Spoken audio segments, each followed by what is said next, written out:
Hey, my friend, thanks so much for the comment. So I totally understand that, when you're first starting out, building a following can be a bit difficult here. But I want to give you some pointers in terms of what you can do to, of course, for one, build much faster and also get more long-term results. All right, so currently what I'm seeing right here is you have three videos that you posted. Looks like you just recently started this profile here. So if you're using TikTok as your main, way of like building up a following, of course, the first thing that I have to, put out there is that it's all a matter of consistency, right? The longer you stay in the game, the longer you keep posting videos, the more it's going to build up. I see you already have 57 followers from three videos, so congrats on that. And I see that, you're getting some pretty good views on your first two videos. So you're definitely making some good progress, but I would say you definitely got to keep going, definitely keep, experimenting, see what works for you.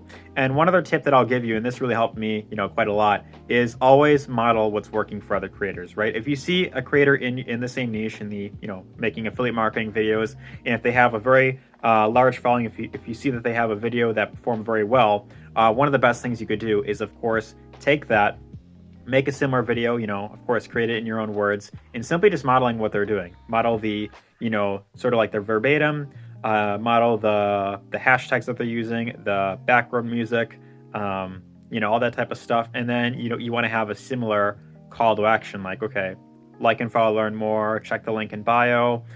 Speaking of the link in bio, I see here you have three separate links in here.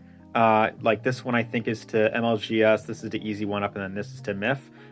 Me personally, I would just stick with having the one link in the bio that just leads to the MIF capture page, because these other two income streams in here, they're inside the program anyway, and seeing as how the system, of course, sells these other programs for you in the back end, these other two things I probably wouldn't, I would probably get rid of, especially if you're just starting out, and if you don't have that many clicks going to the link so far, I would get all of them to go to, your MIF capture page link. And this, I think, will maximize your results with long term, right? So the more options you give people to go through, the more overwhelmed they're going to be, and the less likely they are going to be to take an action, right? So remember this: a confused mind doesn't take action, right? So the more linear you could have it, the better. So hope these tips help, and take care. All the best.